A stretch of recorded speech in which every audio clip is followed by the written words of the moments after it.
6 years of hard training and actual battle experience in Spain and Poland had made the German army look invincible. But what about the British and French? First, let's take up the British. They started from scratch, but both at home and abroad, an army was growing. For not only Britain had declared war, Canada, Australia, New Zealand, South Africa, the whole British Commonwealth of Nations was also determined on victory over Hitlerism and all it stands for. And Britain had one weapon that was ready, the Royal Navy. Shortly after war was declared, it had swept German shipping from the high seas. And units of the British fleet were deployed at Suez, Malta, Gibraltar, in the Channel, and in the North Sea, blockading Germany. World conquest was impossible without running smack up against the rock called Britain. How to strike at that little island? That was the question. Between Britain and Germany stood not only France, but the little countries of Luxembourg, Belgium, Holland, Denmark, Norway, and Sweden. The people of these small neutral countries were peaceful, hard-working, and free. They knew they were in the middle and feared violation of their neutrality. Hitler knew this. He also knew that if they united with the Allies, they would form a solid democratic wall against Nazi aggression, and their conquest would be far more difficult. So before striking with his armies, he used another weapon, the propaganda barrage, to confuse, to make them lose faith, to divide and conquer. To lull the fears of the little neutrals, Propaganda Minister Goebbels told them Germany didn't want a war at all. It was Britain and France that caused all the trouble. Then it was Hitler's turn. In a speech on October 6, 1939, he made them all kinds of specific promises. To the Danes, he said, "We have concluded a non-aggression pact with Denmark." To the Norwegians, he said, "Germany never had any conflict with the northern states and has none today." To the Dutch, he said, "The new Reich has endeavored to continue the traditional friendship with Holland." And to the Belgians, he announced, "The Reich has put forth no claim which might in any way be regarded as a threat to Belgium." And while Hitler was making these promises, his generals were cold-bloodedly picking out the first victim, Norway. And why did they pick Norway? Its many steep inlets or fjords would make excellent U-boat bases, from which raiders could prey on British supply lines. Also, it would give the Nazis vital air bases. This is Scapa Flow, British naval base, and this the blockade fleet. At this time, the German-based bombers couldn't reach them. Possession of bases on Norway's western shore would bring these vital British defenses under easy bomber attack. But he couldn't take Norway without also taking tiny Denmark, the springboard for his attack. So at dawn on April 9th, 1940,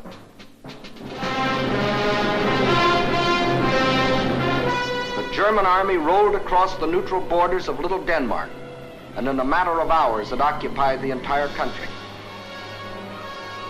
By nightfall, Denmark is erased as a nation, and the Danes go into slavery. Although only 6 months before, Hitler had announced, "We have concluded a non-aggression pact with Denmark. The Danes will not forget." Meanwhile, in Norway, peaceful-looking German merchant ships like these had sneaked inside Norway's neutral waterway and tied up at all principal ports. That is, they looked like merchant ships. But if the Norwegians had had X-ray eyes, this is what they would have seen. The Trojan horse of ancient Greece brought up to date with new and deadlier weapons. At the precise moment that the Nazis overran Denmark, these quiet-looking ships sprang to life.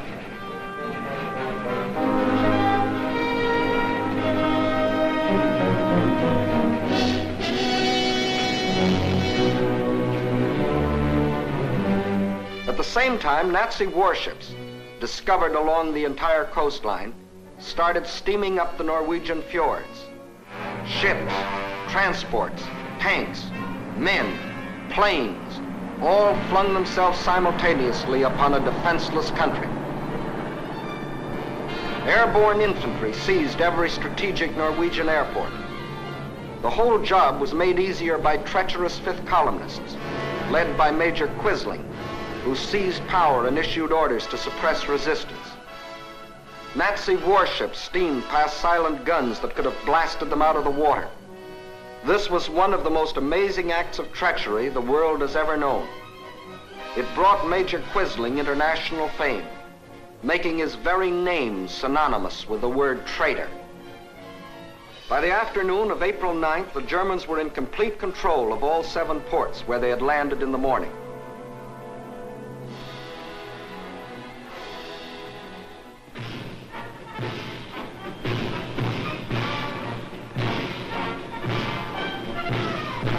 For the first time in more than 200 years, the people of Norway saw an invading army parading through their cities. Many of these Nazi soldiers, strutting as conquerors in 1940, had last seen Norway some 20 years earlier, when, as refugee German children, they had been raised and cared for by kind Norwegians. Now these same Germans were back to repay that kindness with terror and destruction.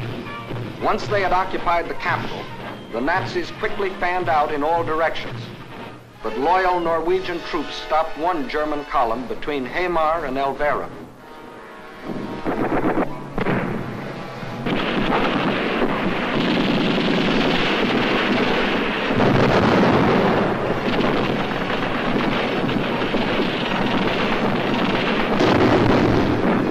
So the Germans brought up their bombers.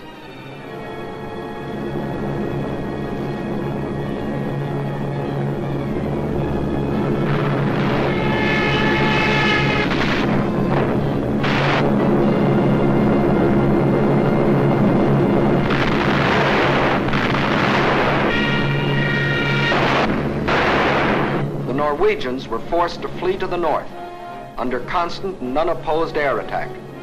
It was here that Captain Robert Losey, an American military attaché, was killed, the first American soldier to lose his life in this war. Meanwhile, the Nazis had spread all over the country. Small patrols occupied every strategic village. Parachute troops landed high in the mountains.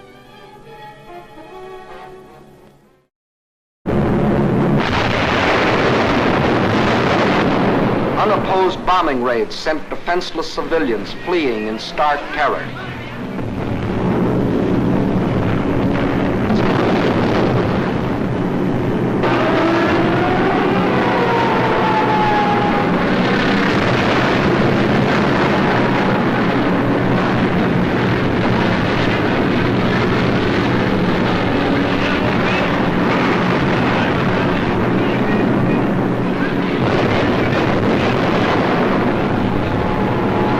They hadn't wanted war.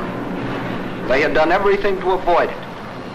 Hoping they could escape the Nazi scourge, they had compromised and tragically failed to unite with the other democracies.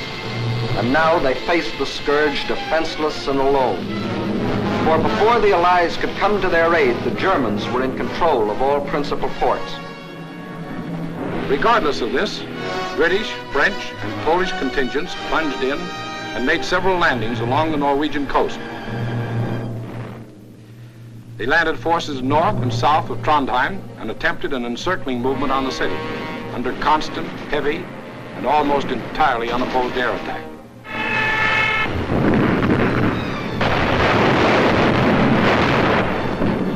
Well, the scene of action was out of range of British fighter planes, so they brought up aircraft carriers.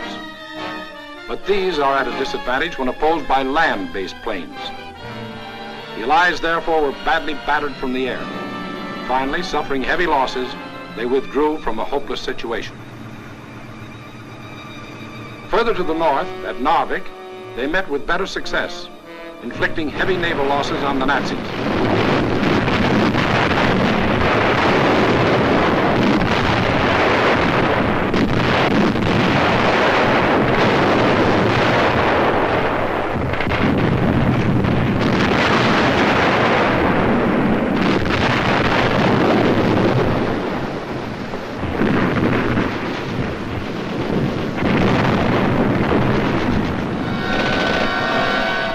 Made landings and held the town for nearly 2 months.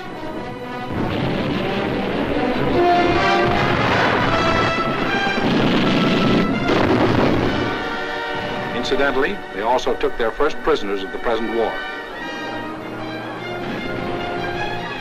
But again, the Nazis' overwhelming air superiority proved a deciding factor. And the Allies were forced to withdraw under terrific air bombardment.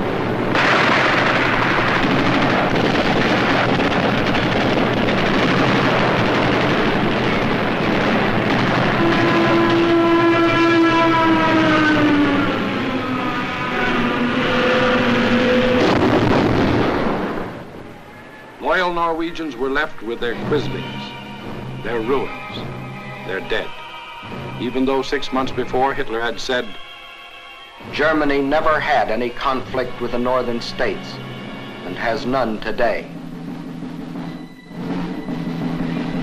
The Norwegians will not forget. And Hitler had another victory. He had hijacked 2 more countries. The world wondered and sometimes marveled at this man's efficiency. Gangster Dillinger was efficient too.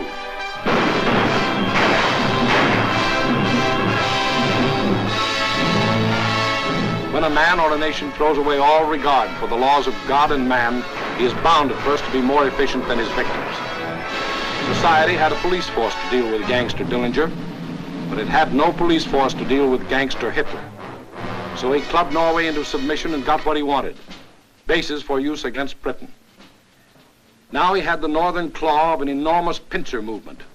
A drive through France would give him the southern claw. Blockade by U-boats coupled with mass bombing attacks would weaken the British for final invasion. Then, with Britain gone, Germany could reach out in all directions for world conquest.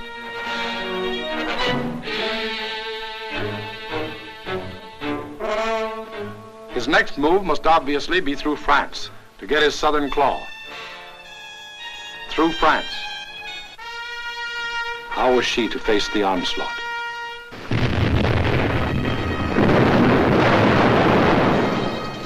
These scenes are ancient history. They occurred in 1914. The German armies, without warning, had smashed across neutral Belgium, invaded France, reached the River Marne only a few miles from Paris. Out of the French capital poured the French reserves, riding out to battle the enemy in every vehicle that could move. The famous taxicab army. Note well, it was riding out to battle. In the center of the French line stood the 9th French Army, commanded by a then comparatively unknown general. On September 5th, 1914, he is reputed to have said, "My right is driven in. My center is giving way. The situation is excellent. I attack."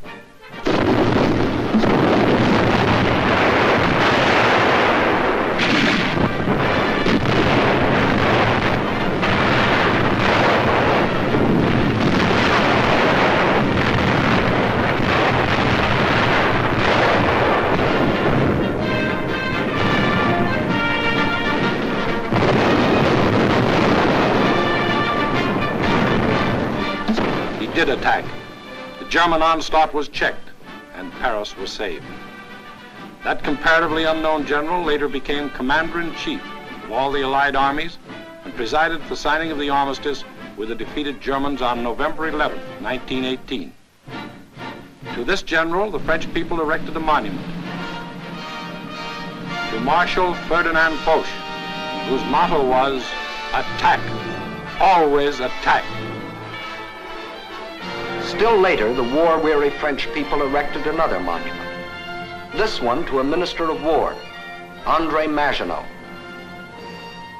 Between the ideas symbolized by these two statues may well lie the military story of the fall of a great nation. In Foch's time, the proud spirit of France demanded nothing less than victory and placed its faith in the attack. In Maginot's time, the spirit, no longer proud, asked only to avoid defeat and placed its faith in concrete.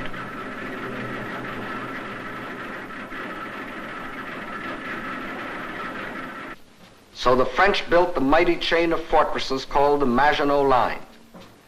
These tremendous bastions were built deep into the French land. They were connected by underground passages and railways, guarding France's eastern borders facing Germany. And when France was finally forced to declare war against the rising Nazi menace, the French troops, instead of attacking, were marched into their modern caves to wait for the Nazi blitz to smash itself against the Maginot Line. And their generals, headed by Marshal Pétain, proudly announced, "Whoever makes the first move in this war will be hurt." But Hitler didn't go near the Maginot Line. That was France's strong point. Instead, he attacked the weak point. Hitler knew that the French had tried to avoid war instead of preparing for it. That knowledge was one of his greatest weapons. He knew they had planes, but he knew they were antiquated. He knew they had tanks, but he knew they were few in number and lightly armored. But most important of all, he knew that France had become a cynical and disillusioned nation. What made this change in the French spirit?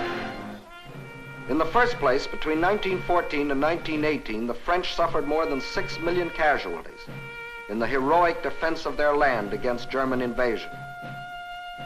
The flower of an entire generation was lost, with its stimulus of new blood, new determination, new ideals. Secondly, the failure of the League of Nations, to which the French had pinned their hopes of peace, the corruption of many in high places, the greed of special interests, all had combined to shake the faith of the French people in their democratic ideals. And when a people loses its faith in its own ideals, it is ripe for the insidious words of the devil.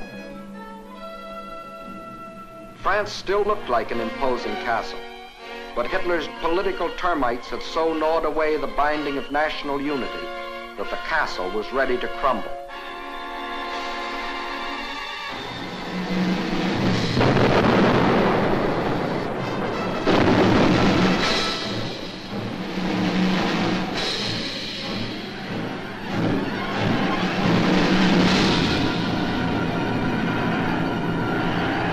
During those months of military inactivity that we called the phony war, a ceaseless barrage of German propaganda crossed the still waters of the Rhine to affect the soldiers in the Maginot Line. "Why do you fight?" asked the banners. Poems and friendly notes were sent over by balloons. French tunes were played by German bands, and German hooey was broadcast in French.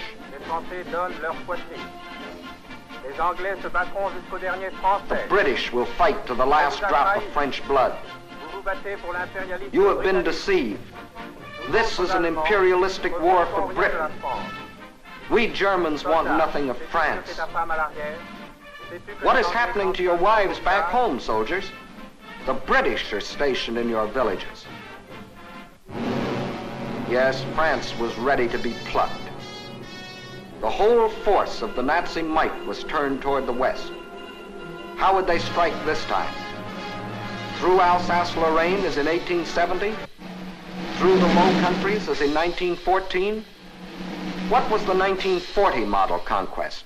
The French considered the Maginot Line utterly impregnable, and therefore believed the Germans would again try a swing through the Low Countries as in 1914.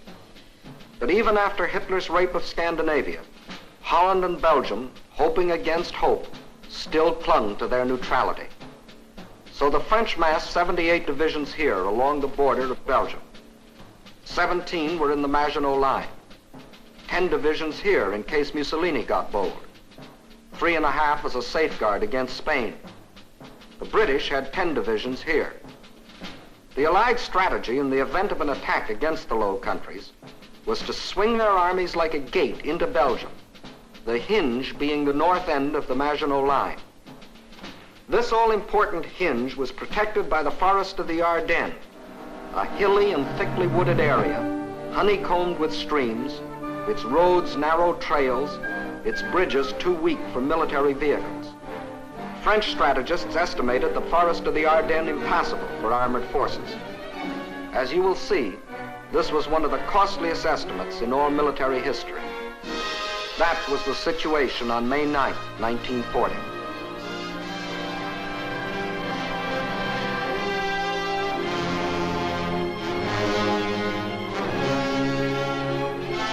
The hour of trial had come.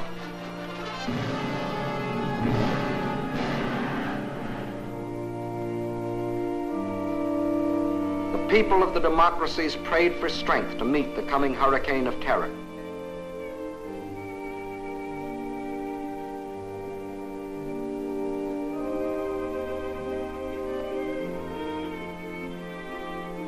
While across the Rhine, Jugend ist uns verschrieben und verfallen mit Leibesfehlen.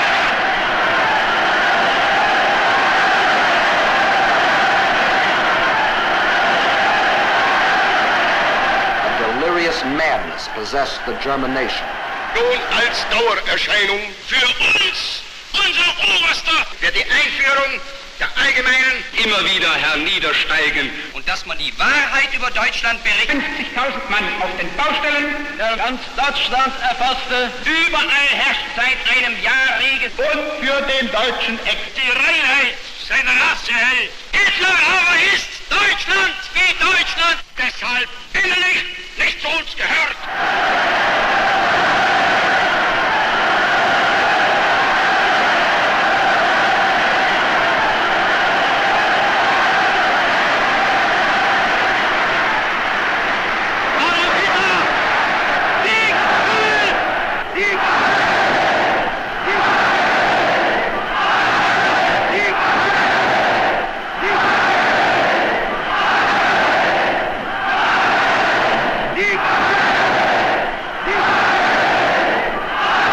Der Tag had come.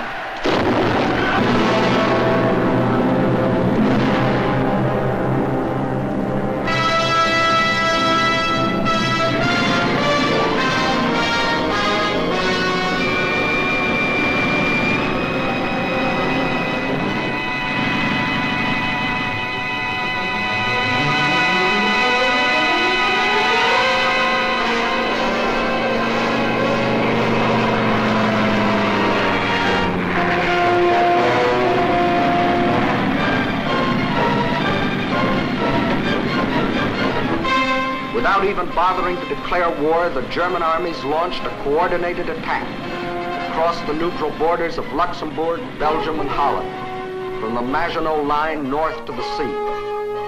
The action along the entire front was simultaneous, so for purposes of clarity, let's take up one country at a time. First, let's see what happened in Holland.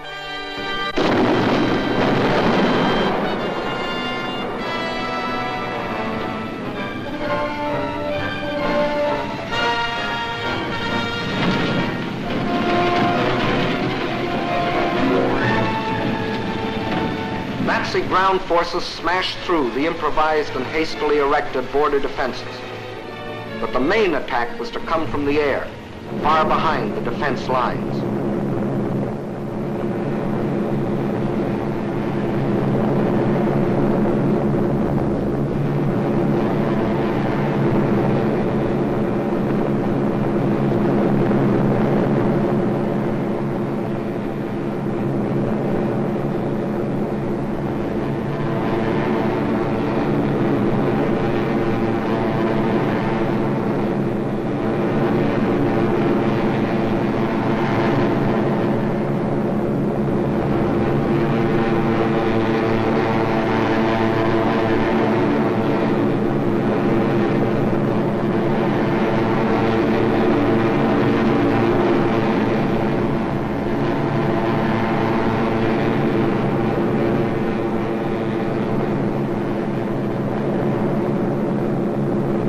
where 10,000 troops were landed in this manner. Before the stunned citizens of Rotterdam even knew they were at war, these troops, aided by well-trained fifth columnists, quickly captured the airport and outlying sections of the city.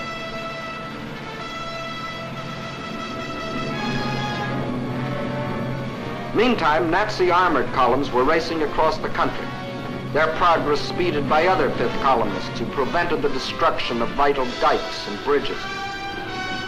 These forces effected a meeting with the parachutists landed in Rotterdam. The Dutch were doomed to defeat.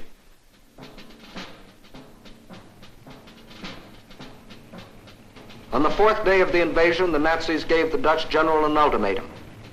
All Dutch resistance must cease, or Rotterdam will be bombed flat.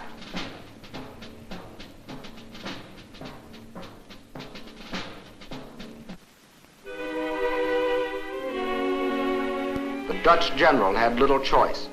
To save the lives of innocent civilians, he accepted the German terms. But after the unconditional surrender, the Nazis bombed the city anyway.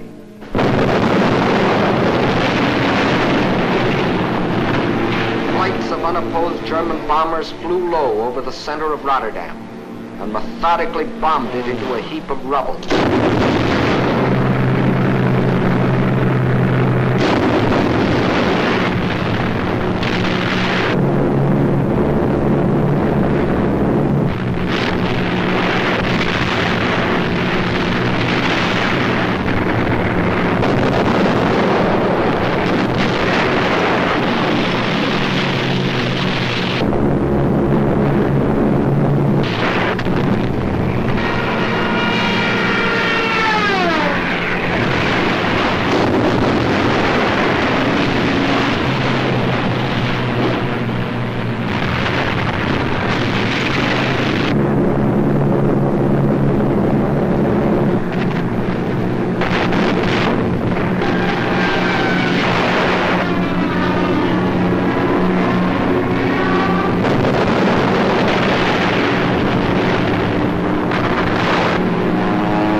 One of the most ruthless exhibitions of savagery the world has ever seen. Over 30,000 men, women, and children were killed in the space of 90 minutes. Though only 6 months before Hitler had said, "The new Reich has endeavored to continue the traditional friendship with Holland. The Dutch will not forget." Meantime, in Belgium, the whole force of Nazi blitzkrieg had stormed across its neutral borders.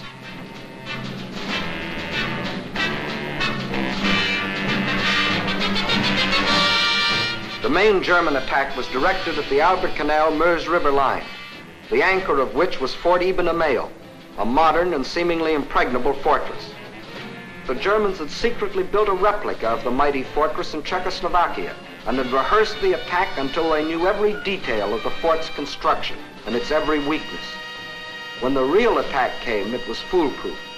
Parachute troops, dive bombers, flamethrowers, specially trained engineer battalions, all working together as a well-trained team.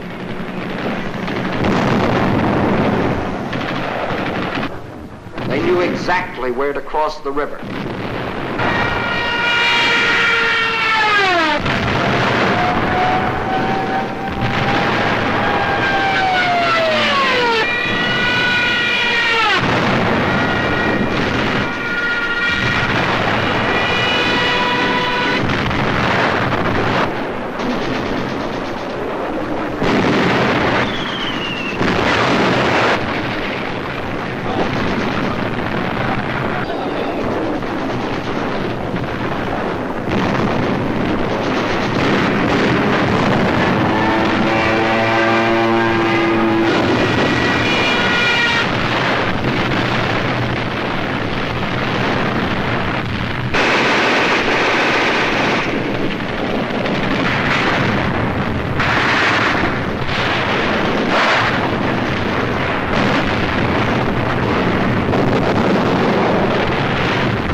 notice that this assault engineer knows exactly where to put his high explosive charge in order to destroy the blockhouse.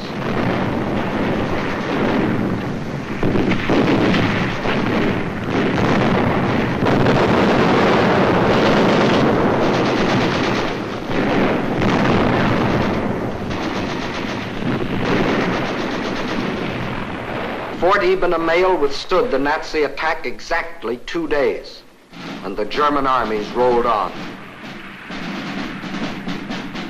Meantime, an hour and a half after the German invasion began, Allied troops crossed the French and Belgian border to meet the advancing Germans.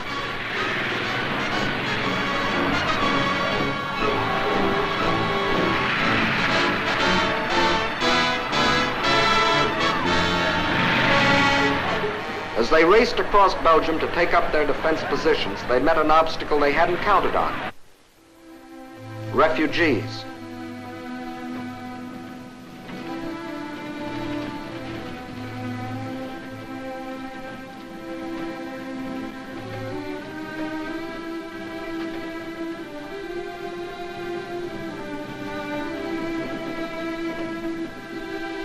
And the refugee-choked roads didn't get that way by accident.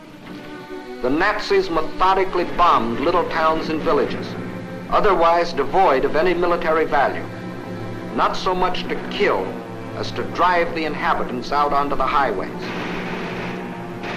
Then, by expert machine gunning, the Nazis would herd them along in terror-stricken flight to hopelessly entangle the advancing Allied armies.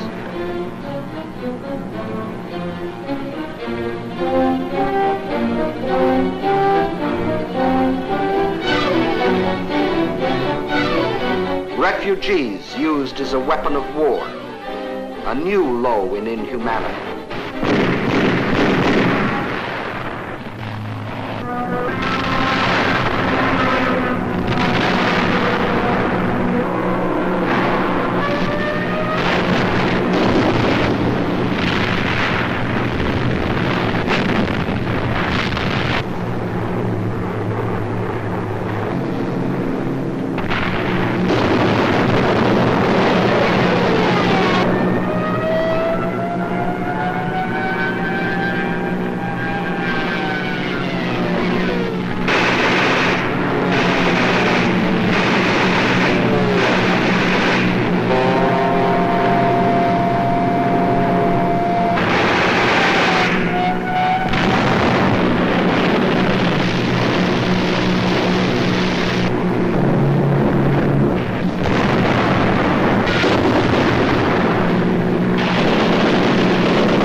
No school today, the sign says. The children are otherwise occupied.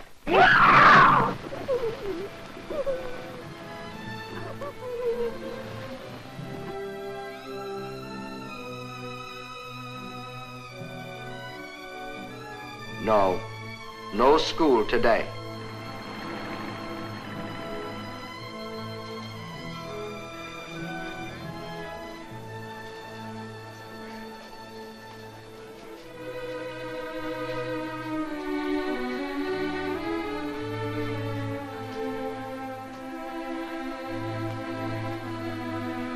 Although only 6 months before, Hitler had announced, "The Reich has put forth no claim which might in any way be regarded as a threat to Belgium. The Belgians will not forget." And what about the Allies? They were convinced that the German attack on Belgium and Holland was the main thrust, and according to plan had swung their armies like a gate into Belgium. But the attack on Belgium and Holland was only a feint. The main German attack was to be centered where the Allies least expected it, through the Ardennes forest. For this decisive blow, they had secretly assembled the mightiest striking force the world had ever seen, including 45,000 armored vehicles.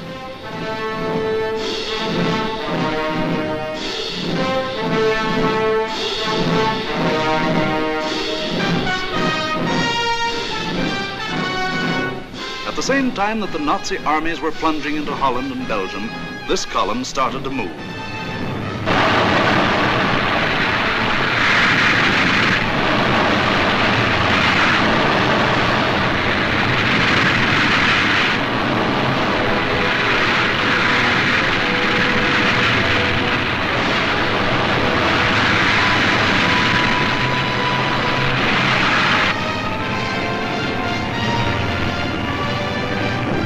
Well-trained engineer battalions went first.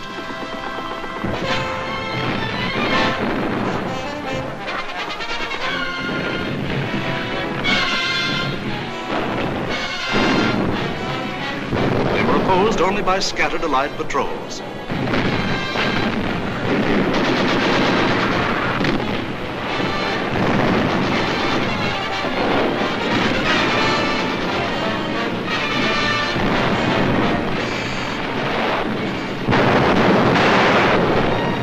They cleared pathways for the tanks to follow.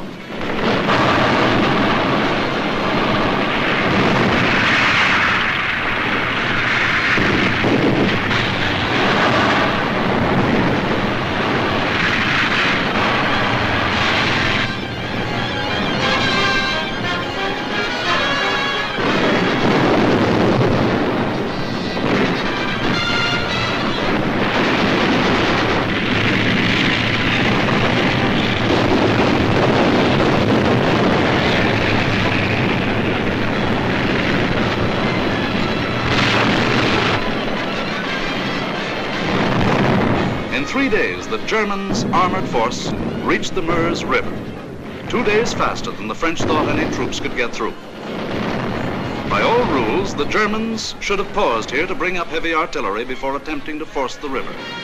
But the Nazis had a new type of artillery, dive bombers. But then they blasted the French positions across the Meuse.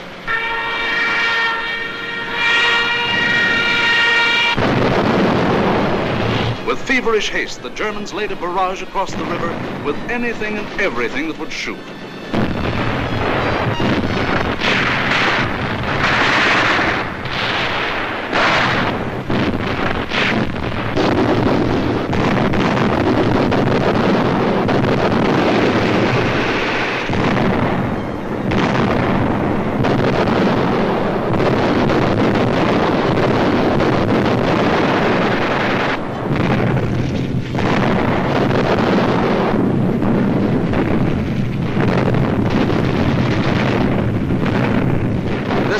Tremendous concentration of firepower continued all through the night.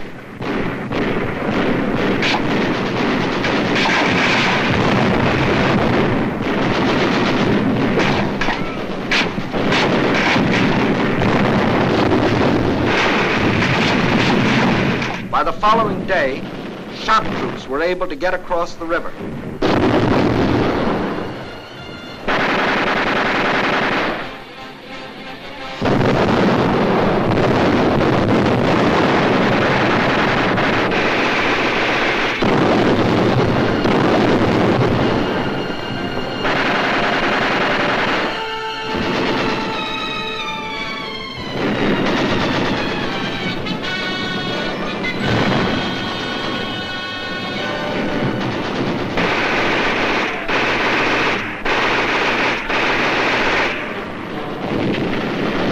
These shock troops held the bridgehead until the engineers brought up pontons and built bridges.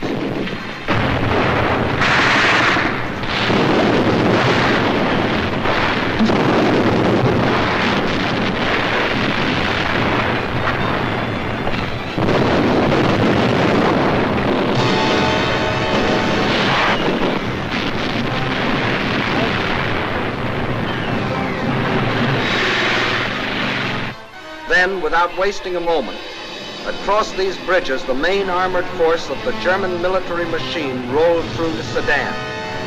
for the all-important breakthrough into a dismayed and flat-footed France. There went the old ball game for the Allies. From here on, it was only a matter of how long. Watch the map as one of our intelligence officers explains the details of the German breakthrough. We speak of the breakthrough at Sedan, but actually the break was along a wide front, extending for 50 miles from Namur in Belgium to Sedan. Further north, the Allied armies had swung like a gate into these positions. The German armies had swept over Holland, broken the line of the Albert Canal, and for all anyone knew, were preparing to smash against the Allied front with all their power. That was the situation, dangerous but obscure, on the evening of May 13th. On the 14th and 15th, it became clear that the German breakthrough south of Namur was in the greatest strength, and that the French 9th Army, attacked while moving into position, had been shattered. Without doubt, this was the point of mortal danger, and the French High Command ordered the abandonment of these positions, although they had not yet been attacked. Those positions were abandoned solely because of the situation developing along the Meuse near Sedan. In the meantime, the French 7th Army had been ordered to make its historic forced march far to the south into the area threatened by the rapidly advancing German spearheads. This army was not used to attack the German flank, but rather was used as a plug to restore the broken front. Throughout, the Allies had placed their faith not in offense, but in defense, and the defense was doomed to failure because it was confronted with an entirely new technique in warfare, the plane, tank, infantry team in action. The world was staggered by the speed with which the German armored columns moved. What was the secret that enabled armies to move so far so rapidly? The secret lay in the organization of the striking spearhead. Armored forces came first, closely followed by motorized divisions, which peeled off, forming solid walls. And through the corridor thus formed, raced the supply trucks to feed the ever-lengthening column. It was obvious that if the Allied situation was to be restored, the German column would have to be cut. On May 17th, General de Gaulle attacked the German flank and captured a few prisoners. But his light mechanized forces were like a pin pricking the side of a rhinoceros. A subsequent attack met with even less success. The means for a really successful counterattack against the German corridor simply did not exist. Where numbers of divisions were required, only handfuls of companies and battalions were available. A valiant attempt to cut the German corridor was made by a group of slow-moving British tanks just south of Arras. But lack of sustained striking power doomed this valiant unit to destruction. On May 21st, the German spearhead reached the channel port of Abbeville. Protecting their flank along the Somme, the Germans fanned out to the north and east. This was to be the perfect battle of annihilation. On May 28th, the Belgian army, compressed into a small space and weary of battle, laid down its arms. That left the desperate French and British defenders with their backs to the sea at the small channel port of Dunkirk. One of the greatest disasters in history seemed in the making. An entire British army faced annihilation. But out of the fog and the mist shrouding the channel came a strange armada of Navy craft, fishing boats, pleasure yachts, anything that would float. The seagoing people of Britain had come to rescue their army. High overhead, British fighter planes fought the Luftwaffe to a standstill.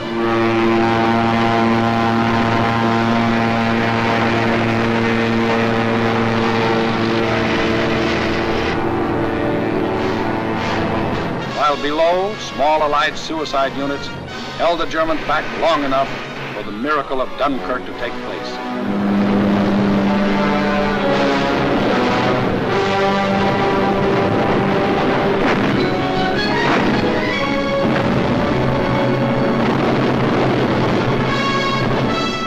211,500 British troops, plus 112,500 French and Belgian were rescued.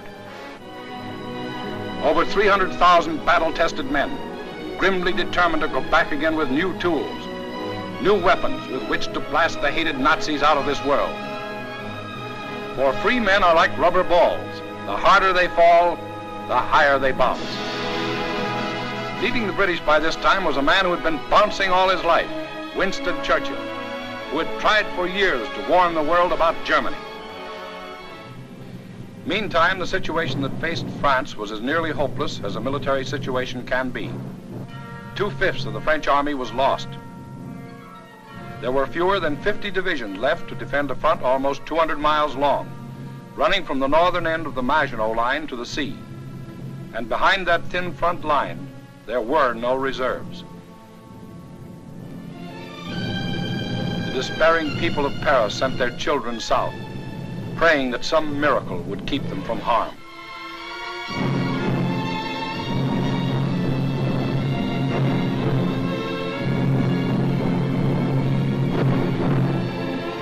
The hopeless men of the French army, without adequate arms or equipment, braced themselves for the coming blow. The first blow fell on June 5th.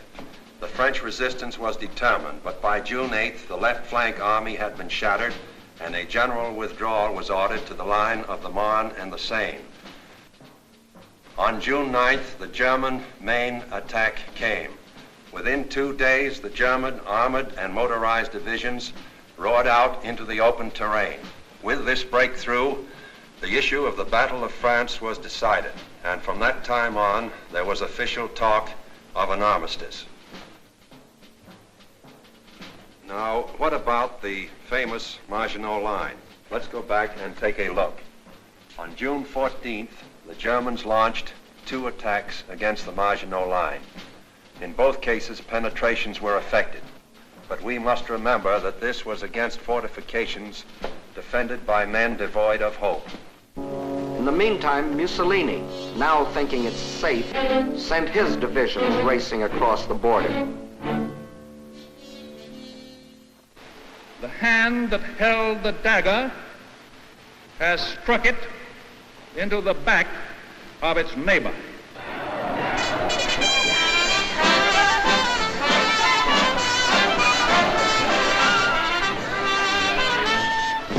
Organized resistance in France was no longer possible. The government faced 2 alternatives: retire to North Africa and carry on from there, or give up the struggle. France's leaders were old and tired, and the oldest and most tired was Marshal Pétain. Egged on by men like Laval, who saw in a German victory his chance for personal power, on June 16th, Pétain asked for an armistice.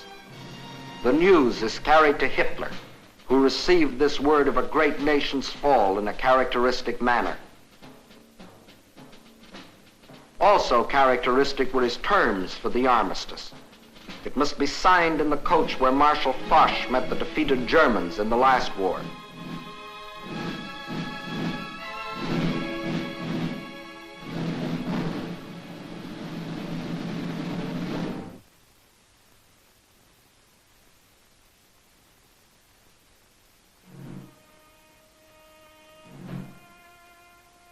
The French delegation arrives to pay the final price of French disunity and the treachery of some of its leaders. The final price, a price that for centuries to come, the French won't forget. More than 3/5 of their country was to be blacked out by a military occupation. The remainder was to be controlled by a French government acceptable to Hitler. A tax of 400 million francs a day was to be imposed on the French people to support the German army of occupation. Nearly 2 million French prisoners of war were to be taken into Germany, and kept there as hostages, to work as slaves or rot of hunger, tuberculosis, or other diseases in concentration camps.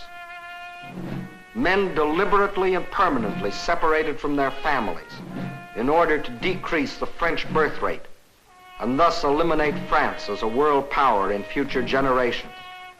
French civilians, men, women, and children, must slave on farm or in factory for the Nazi master race or starve. There will be a class of subject alien races. We need not hesitate to call them slaves. French children were to grow up on such inadequate food that many would reach the age of 12 before they grew new teeth. And for any attempts to protest against these restrictions, thousands of innocent French civilians would be executed. This was the price the French were to pay as they signed the armistice. And the master of the master race must go to Paris to tour the streets of what was once the city of light. You notice no cheering crowds here to welcome in the new order.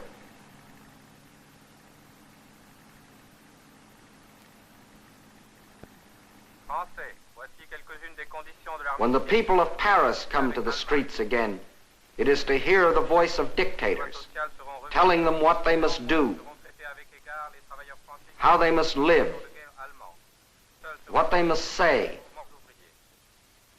what they must think, telling them how to be slaves.